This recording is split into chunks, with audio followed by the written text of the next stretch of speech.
What is good, you guys? Welcome back to the Report. Welcome back to a brand new video. And guys, today the Miami Heat have, in my opinion, I'm pretty sure, cemented themselves as the #1 seed in the East.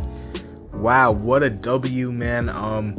Pulled off a great win. ESPN game, nationally televised. Finally, NBA is giving us our respect with these nationally televised games. But we are, I'm pretty sure, the #1 seed in the Eastern Conference, or at least tied for it. I think it's between us. I think it's between the Knicks and the Bulls, if I'm not mistaken. So it says right now we are second, tied with the Knicks. The Wizards and the Bulls also have the same record as us. So it's kind of like a four-way tie for the #1 seed in the East. But hey, man, we got the best record in the East. I'm super happy with that. And I'll take that any day of the week. I'm getting this video out today, out to you guys today, because we do play on a back-to-back tomorrow against the Memphis Grizzlies, which is going to be a crazy game because I'm pretty sure it's in Memphis, if I'm not mistaken, or it might be in Miami. It is in Memphis. And we play tomorrow, 8 o'clock Eastern, 7 o'clock Central, wherever you're at. Tune into that game. That game's going to be great as well. It's going to be a test to see how this team holds up off of back-to-back. But I do want to talk about this game, man. This game was an absolute... It was a great game. It was a great game. Right off the gate, the Heat just took control of the game. They were leading by almost 20 points at halftime, and then the third quarter, the Charlotte Hornets made a run, but the Heat withstood it and came back in the fourth and took control of the game again. Held the Hornets, which is the best offense in the NBA currently, until they played us. We held them to about 99 points, which is less than 100, which is incredible. And then as far as who showed up, Jimmy Butler, 32, 10, and 5. Bam with 26 and 19 boards. Shout out to him for getting his gold medal banner. Tyler Hero off the bench with 26, 5, and 6. A great game overall for these guys, man. Kyle Lowry again doing his thing with the all-around playmaking. He didn't have as many assists today, but he still had 5 assists, which is really good. Some things I do want to talk about. This Heat defense could be historical. I tweeted this. I don't know what the best defense of all time is. Maybe it's in the 60s or something. But as far as right now, I haven't really seen a team that defends as good as the Heat have. And I've been watching basketball for a while. I know we're only 5 games in, but the Heat's defense is just crazy. It's absolutely crazy. And this is without Victor Oladipo. So imagine when he comes back, how good the defense will be, and the offense. The defense is crazy, and the defense is, a big reason why we won this game. Not only that, the offensive glass as well as total rebounds. We controlled the glass once again, 60 rebounds to their 37, which is incredible. We out-rebounded them by 20 plus. And it was a game like the Nets game where we kind of just, we shot the ball poorly and we still ended up winning. From the field, we did pretty well, but we shot the ball terribly from 3. We only shot 25% from 3. A lot of that, we got some clean looks too. We just kind of couldn't really capitalize. Duncan Robinson, has had an off start to the season as far as shooting the 3 ball. But here's what I want to talk about Duncan Robinson for. I think a lot of Heat fans are getting on Duncan Robinson and saying, his mindset is gone after he got the contract or whatever. He's not working hard anymore. Like, that's completely, that is false. That's nonsense. Come on, guys. You guys have to be better than this. Duncan Robinson is a shooter, and all shooters in the NBA go through slumps, and he's going through a slump right now. Even at the beginning of the last season, he didn't start off the season particularly well from the 3-point range, but he picked it up at the end of the season. And Duncan Robinson is one of the top 5 shooters in the world. He's gonna get back to his best. He hasn't forgotten how to shoot the ball. So let's cut it out about he has to stop doing his podcast, or he has to get in the gym, because I'm pretty sure he's doing that already. Duncan Robinson is not a slouch. He came from nothing, basically. Like, he came from a D3 school and he worked his way up here. He's not a guy who's gonna be a Hassan Whiteside, lose his mindset after getting a bag. That's not who Duncan Robinson is. He'll be fine. Don't worry about Duncan. Even Spo said that he probably should have gotten up more attempts. That way he could have gotten his rhythm underneath him. So I am not worried about Duncan Robinson whatsoever. Tyler Hero off the bench, 6th man of the year, man. I'm telling you guys, lock it in right now. 6th man of the year. He's gonna win that award. I'm gonna be super happy when he wins that award. Bam, 19 boards. He's slowly becoming a one of the top rebounders in the NBA. I'm pretty sure he's already top 5 in rebounds per game this season, and he's just adding to that with 19 of his own there. Jimmy with another all-around performance, and defensively, we held LaMelo under 10 points. And I said if we can shut down LaMelo or Bridges, we'll be in great shape.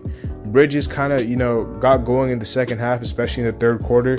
He hit 2 contested threes, but I wasn't really too worried because those were not good looks for him. He hit 2 tough shots, and all you can say is you can just tip your cap off and say, great shot, do it again. Because, Miles Bridges is not Kevin Durant. You're not gonna be accustomed to see him make those shots time in and time out. He can make a couple, but he's not a guy that you're gonna rely on shooting tough contested threes. So the more contested threes he takes, the better it is for us. Hayward had a nice game for them, but apart from that, it was really just Bridges and Hayward. Cody Martin plays for the Heat. Cody Martin had 15, and Kelly Oubre had 17. Apart from that, the bench wasn't really a factor for them. Yeah, it was just a complete performance. Great win. Now we got to take that against the Grizzlies, who we play tomorrow. Like I said, the Grizzlies are coming off an amazing win themselves against the Warriors, where they beat them in overtime. Ja Morant has been an MVP candidate this season. I've loved watching Ja, especially because I have him on my fantasy team. The Grizzlies have been doing really well, man. They're a top 5 seed right now. They're 3-2 in the West, and they're coming off a major win. Not only Ja Morant, a guy that you have to keep your eye out for is Desmond Bane, because Desmond Bane has really improved his game if you guys have been watching the Grizzlies this season.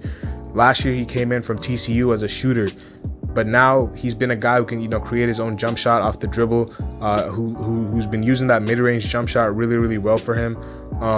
And it's only a matter of time before Jaren Jackson has one of his games where he scores 20 plus, because he hasn't been, the old Jaren Jackson that we know consistently, but he's due for a game for sure. And even off their bench, DeAnthony Melton, who starts for them right now, who was off their bench last year, killed us last year. And right now their bench consists of Tyus Jones, Zaire Williams, Xavier Tillman, Kyle Anderson, and John Conchar, which is not a bad bench. Conchar is a shooter. He also killed us. They don't have Dylan Brooks, which is good for us because Dylan Brooks also killed us last year. We struggled against the Grizzlies. I don't think we beat the Grizzlies last year at all. I think they beat us twice. But this is, going to be one of the 2 games that we play against them, and we got to stop Ja. I don't know who we're going to put on Ja, because Kyle Lowry, although he's a very good defender, Ja is just very, very explosive and fast, and Kyle Lowry's getting up there in age. So I don't know if you want to put him. I don't know if you want to put Jimmy on him. Bam will probably be guarding, either Jaren Jackson or Steven Adams, and PJ will be guarding the other one for sure. I would probably put Duncan Robinson on Desmond Bane. Just, make sure he doesn't get up any shots off. DeAnthony Melton's more explosive, which is why I would probably put either Kyle or Jimmy on him and then put the other one on Ja. And I think that's how we should defend them. Off the bench, like I said, they have guys like Kyle Anderson, Zaire Williams, the rookie, who I like, Xavier Tillman, Tyus Jones, and John Conchar, who's a lights-out shooter. He's kind of like Max Strus on our team. These guys, you got to keep an eye out for them because they're not, scrubs, okay? Kyle Anderson was just in the starting lineup for them last year, and Tillman played some great minutes when Jaren Jackson was injured for them. So this is going to be a tough game. It's not going to be a pushover game. The Grizzlies are a playoff team. Ja Morant's playing at an MVP level, and we got to make sure we capitalize. But more importantly, we just got to make sure that we just continue winning games. Hopefully, because we're also due for a game where we shoot well from the 3-point range. Hopefully that's tomorrow.